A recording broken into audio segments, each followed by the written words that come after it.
నమస్తే, welcome to Liya news. Telugu Desam తెలంగాణలో active అవ్వబోతుందా అంటే అవుననే సమాధానం వినిపిస్తోంది. రీసెంట్గా Jubilee hills MLA Maganti Gopinath మృతి చెందిన విషయం మనకి తెలిసిందే. అయితే దానికి ఉప ఎన్నిక జరగబోతున్న నేపథ్యంలో నందమూరి సుహాసినితో చంద్రబాబు గారు మాట్లాడారు అని చెప్పి ఒక వార్తలు అయితే వస్తూ ఉన్నాయి. మరి ఈ తర్వాత చాలామందికి చాలా డౌట్స్ వస్తున్నాయి. మరి పోటీ చేస్తే టీడీపీ ఒకటే పోటీ చేస్తుందా, లేదు అంటే బీజేపీతో కలిసి మళ్ళీ కూటమిగా ఏర్పడి ఇక్కడ పోటీ చేయబోతుందా అన్న సందేహంతో పాటు మొన్న మధ్య మనం చూసాము బీఆర్ఎస్కి సంబంధించినటువంటి నాయకులు చంద్రబాబు గారిని టార్గెట్ చేస్తూ మాట్లాడడం. సో ఆ మాటలు కూడా ఇందులో భాగంగానే చేసి ఉంటారా? ఇలాంటి విషయాలు తెలుసుకుందాం. మనతో పాటు ఉన్నారు సీనియర్ పొలిటికల్ అనలిస్ట్ అంకమరావు గారు. నమస్కారం అండి. సార్, జూబ్లీ హిల్స్ ఎమ్మెల్యే మృతి చెందిన అంశం మీకు కూడా తెలిసే ఉంటుంది. సో ఉప ఎన్నిక రాబోతుంది కాబట్టి తెలంగాణలో కూడా టీడీపీ పోటీ చేయబోతుంది అంటున్నారు. ఇప్పుడు నేను ప్రస్తావించినట్టు మరి టీడీపీ ఒకటే పోటీ చేస్తుందా, లేదు అంటే బీజేపీతో కలిసి పోటీ చేయబోతుందా? మరి ఇక్కడ టీడీపీ కార్యకర్తలు సపోర్టు ఏ విధంగా ఉండబోతుందంటారు? ఇప్పుడు ముందుగా మనం చనిపోయిన మాగంటి గోపీనాథ్ను చూసుకుంటే 2014లో తెలుగుదేశం శాసనసభ్యుడిగా గెలిచాడు. వాళ్ళ కుటుంబం మొత్తం కూడా నందమూరి తారక రామారావు మొట్టమొదటి కూడా తెలుగుదేశం పార్టీ, ఆ తర్వాత చంద్రబాబు నాయుడు గారితో పాటు వాళ్ళు ప్రయాణం చేసింది. కుటుంబం అంతా కూడా తెలుగుదేశం పార్టీ వాళ్ళే. సరే, ఇక్కడ రాజకీయ సమీకరణలు కావచ్చు, రాజకీయంగా జరిగినటువంటి కొన్ని కారణాలు కావచ్చు, తెలుగుదేశం పార్టీ అధినాయకత్వం చేసినటువంటి కొన్ని పొరపాట్ల వల్ల కావచ్చు, ఇక్కడ ఓ రకంగా తెలుగుదేశం పార్టీ తన ఉనికిని కోల్పోయిందనే భావన కలిగిన మాట కూడా వాస్తవం. ఎందుకంటే వాళ్ళు 2023 శాసనసభ ఎన్నికల్లో పోటీ చేయలేదు ఇక్కడ తెలుగుదేశం పార్టీ. అలాగే 2024 లోక్సభలో కూడా పోటీ చేయలేదు. ఆంధ్రప్రదేశ్లో మీరు అన్నట్టు కూటమి కలిసింది. అదే కూటమిలో భాగస్వాములు అయినటువంటి భారతీయ జనతా పార్టీతో కలిసి 2014లో కూడా పోటీ చేసింది తెలుగుదేశం పార్టీ. కానీ 2024లో మాత్రం కలిసి పోటీ చేయలేదు, అసలు పోటీలో నిలబడ. కాబట్టి తెలుగుదేశం పార్టీ ఇక తెలంగాణలో రాజకీయం లేదా, తెలుగుదేశం పార్టీ మనుగడ ఇక ఉండదా అనే ఆలోచన చాలామందిలో వచ్చిన మాట వాస్తవం. కానీ నిజంగా కనుక మనం ఆలోచిస్తే తెలంగాణ ప్రాంతంలో ఇప్పటికి కూడా బలమైన పునాదులు తెలుగుదేశం పార్టీకి ఉన్నదనేది వాస్తవం, ఎవరు కాదనలేనటువంటి సత్యం కూడా అది. మరి ఇంత బలమైనటువంటి స్థానికంగా బలంగా ఉన్నటువంటి నాయకులు లేకపోయినా కార్యకర్తలు ఉన్నటువంటి ఈ పార్టీకి ఎందుకు ఎన్నికల్లో పోటీ చేయలేదనే మీమాంస చాలామందిలో కూడా వ్యక్తమైంది. అభిమానులు కావచ్చు, పార్టీ నాయకులు కావచ్చు, దీన్ని కొంచెం బాధపడతా ఉన్నారు. అప్పుడు చంద్రబాబు నాయుడు గారి వ్యూహం ఏంటంటే బీఆర్ఎస్ పరిస్థితిని దృష్టిలో పెట్టుకొని ఆ రోజు ఆయన ఎన్నికల ముందు ఆయన అదుపులో తీసుకున్నారు కాబట్టి సమయం కూడా లేదు కాబట్టి సమాయత్తం కాలేదు. సరే, కాంగ్రెస్ పార్టీ ఇక్కడ అధికారంలోకి వచ్చింది. లోక్సభ స్థానాల్లో ఆంధ్రప్రదేశ్ ముఖ్యం అనుకున్నారు ముందు, రాష్ట్ర శాసనసభకు దృష్టిలో పెట్టుకొని అక్కడ వరకు పరిమితం అయిపోయారు. ఇక్కడ భారతీయ జనతా పార్టీకి శ్రేణులందరూ కూడా మద్దతు ఇచ్చారు. భారతీయ జనతా పార్టీ విజయదుంది మోగించింది. 8 లోక్సభ స్థానాలు వచ్చినాయి, అందులో అనుమానం ఏం లేదు. ఇప్పుడు ఈ జూబ్లీ హిల్స్లో శాసనసభ్యుడిగా ఉన్నటువంటి మాగంటి గోపీనాథ్ చనిపోయిన సందర్భంగా ఉప ఎన్నికలు అనివార్యం కాబోతున్నాయి. ఇంకా సమయం ఉంది కాబట్టి 2028 వరకు ఇప్పుడు ఉప ఎన్నికలు అనేది జరగాలి. 6 నెలలలోపు ఉప ఎన్నికలు జరగాలి. మరి ఈ పరిస్థితుల్లో అధికారంలో రావాలనుకుంటున్నటువంటి భారతీయ జనతా పార్టీ, కూటమిలో భాగస్వాములైనటువంటి తెలుగుదేశం పార్టీ, ఇది గతంలో తెలుగుదేశం పార్టీ నియోజకవర్గం కాబట్టి తెలుగుదేశం పార్టీ పోటీ చేయబోతుందనే ఊహాగానాలు బయటకు వచ్చినాయి. ఈ మధ్య చంద్రబాబు నాయుడు గారు కూడా సూచనప్రాయంగా మళ్ళీ తెలంగాణలో మేము మా కార్యక్రమాలన్నీ విస్తరిస్తాము, మళ్ళీ మేము చురుగ్గా పాల్గొంటామని చెప్పడం కూడా జరిగింది. కాబట్టి ఈ ఉప ఎన్నికలో తెలుగుదేశం పార్టీ పోటీ చేయబోతుంది అనేది బలంగా వినిపిస్తున్నటువంటి మాట. నిజంగా దీని గురించి ఆలోచిస్తే ఇప్పుడు రాజకీయంగా తెలుగుదేశం పార్టీకి బలమైన స్థానం ఈరోజు జూబ్లీ హిల్స్.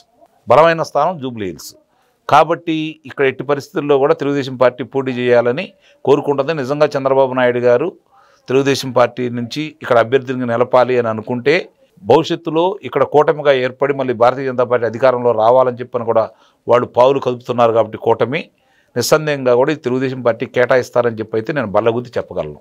ఎలాంటి సందేహం అయితే లేదు.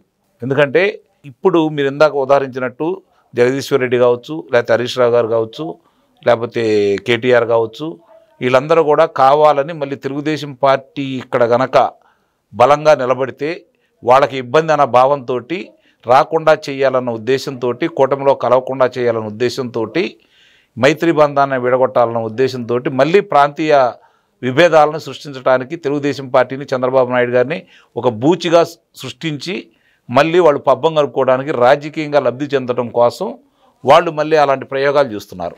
కాబట్టి దీనికి అడ్డుకట్ట వేసే ఆలోచనలో మొట్టమొదటి ఉన్నారు చంద్రబాబు నాయుడు గారు. ఎట్టి పరిస్థితులు ఏదైనా మాట్లాడినా ఆయన రెచ్చిపోయే మనిషి అయితే కాదు. అయితే సార్ ఇక్కడ ఇంకొకటి, ఇక్కడ బీఆర్ఎస్ పార్టీ సంగతి తీసి పక్కన పెడితే వాళ్ళు ఏ విధంగా ప్రచారం చేస్తున్నారు అన్నది పక్కన పెడితే, అంటే ఏపీతో పోలిస్తే తెలంగాణలో బీజేపీకి కొంచెం పట్టు ఉంది. అలాగే బీజేపీ తరఫున ఎన్నికైనటువంటి కొత్త అధ్యక్షుడు కావచ్చు, ఆ పార్టీ వాళ్ళు కూడా ఆంధ్ర విషయానికి వస్తే మాకు పర్సంటేజ్ చాలా తక్కువ ఇస్తున్నారు, వాళ్ళు 80 తీసుకుంటున్నారు, వీళ్ళు 15-20 తీసుకుంటున్నారు, మాకు 5 ఇస్తున్నారు అన్నది వాళ్ళలో బలంగా ఉంది. సో ఇక్కడే కొంచెం వ్యతిరేకత వ్యక్తం అవుతూ ఉంది అని చెప్పి వార్తలు వస్తున్నాయి. సో ఇలాంటి టైంలో మరి తెలంగాణలో కూడా పొత్తు పెట్టుకునే ఎందుకు బీజేపీ ఒప్పుకుంటుందంటారా? నిస్సందేహంగా ఒప్పుకుంటుంది. ఇప్పుడు బీజేపీ నాయకులు ఇక్కడ ఏది బలికినా, ఏది మాట్లాడినా, ఏ వీరంగాలు చేసినా, వాళ్ళు ప్రయత్నాలు చేసి ఏ విధంగా మాట్లాడినా అంతిమంగా అధిష్టాన నిర్ణయానికి వీళ్ళు తల వంచాల్సిందే. అక్కడ చంద్రబాబు నాయుడు గారే అధిష్టానం. ఇక్కడ గమనించుకోవాలి, తెలుగుదేశం పార్టీకి చంద్రబాబు నాయుడు గారే అధిష్టానం. వీళ్ళకి ఢిల్లీ స్థాయి నుంచి రావాలి. ఒకవేళ వీళ్ళు వద్దన్నా కూడా అక్కడ ఆగే పరిస్థితి కాదు. ఇప్పుడు తెలుగుదేశం పార్టీతో ఉన్న మైత్రి బంధాన్ని దృష్టిలో పెట్టుకొని, చంద్రబాబు నాయుడు గారు ఇస్తున్నటువంటి సహకారాన్ని దృష్టిలో పెట్టుకొని మైత్రి బంధం కొనసాగాలి. దక్షిణాదిన మళ్ళీ వాళ్ళు పాగా వేయాలి అంటే పక్కన కర్ణాటక తప్ప ఏ ప్రాంతంలో కూడా వాళ్ళు బలంగా లేరు కాబట్టి ఇక్కడ కూడా వాళ్ళ బలం పెంచుకోవాలన్న ఆలోచనలో నిస్సందేహంగా వాళ్ళు ఉన్నారు. కాబట్టి మొన్న వచ్చినట్టు 8 లోక్సభ స్థానాలు కూడా తెలుగుదేశం పార్టీతోటి మైత్రి వల్ల వచ్చినాయి అన్న విషయాలు అన్నింటిలో కాకపోయినా కొన్నిట్లైనా ఆ బలంతో వచ్చిన విషయాలు అధిష్టానికి క్షుణ్ణంగా తెలుసు. కాబట్టి చంద్రబాబు నాయుడు గారు నోరు తెరిచి అడిగి వాళ్ళు మళ్ళీ వ్యూహకర్తలుగా మళ్ళీ మారి ముందుకొచ్చి తెలంగాణలో నేను జూబ్లీస్లో పోటీ చేయబోతున్నానని చెప్పి కనుక ఆయన నోరు తెరిచి అడిగితే ఎట్టి పరిస్థితుల్లో కూడా ఇక్కడ తెలంగాణలో తెలుగుదేశం పార్టీ తరఫున అభ్యర్థిగా ఉంటారు, వాళ్ళే పోటీ చేస్తారు. ఇది 100% ఇది శ్రేణులు కోరుకుంటుంది. నిజంగా భారతీయ జనతా పార్టీ బలంగా ఎదగాలనుకుంటున్నటువంటి భారతీయ జనతా పార్టీ నాయకులు కూడా కోరుకుంటుంది కూడా తెలుగుదేశం పార్టీ ఇక్కడ యాక్టివ్ కావాలని. ఇప్పుడు తెలంగాణ నినాదానికి తెలంగాణ ప్రజలు కట్టుబడి ఉన్నారు ఇప్పటికీ. అలాగే కొద్ది గొప్ప వ్యతిరేకత వచ్చినా కాంగ్రెస్ పార్టీ గెలిచింది. కానీ రాబోయే ఎన్నికల్లో టీడీపీ ఎంత పోటీ చేసినా కూడా మెజారిటీ సాధించే సీట్లు పొందగలుగుద్దంటారా? ఇందాక నేనన్నట్టు ఈ వ్యతిరేకులు ఎవరైతే వ్యతిరేకంగా మారారో వాళ్ళందరూ మరి టీడీపీ వైపు వచ్చే ఛాన్స్ ఏమైనా ఉంటుందంటారా? ఇక్కడ నాకు తెలిసి ఇది వాళ్ళు ఒప్పందం కూడా జరిగిందని అయితే నేను భావిస్తున్నాను. ఇక్కడ కూడా కూటమి ద్వారానే పోటీ చేస్తారు. తెలుగుదేశం పార్టీ, భారతీయ జనతా పార్టీ, అలాగే జనసేన పార్టీ. అక్కడ ఏ విధంగా అయితే దామాషా ప్రకారం పంచుకున్నారు, ఇక్కడ కూడా అదే విధంగా పంచుకొని పోటీ చేస్తారని అయితే నేను నిస్సందేహంగా చెప్పగలను. అందులో ఎలాంటి మార్పులు చేర్పులే ఉండవు. అది ఒప్పందం కూడా కుదిరింది.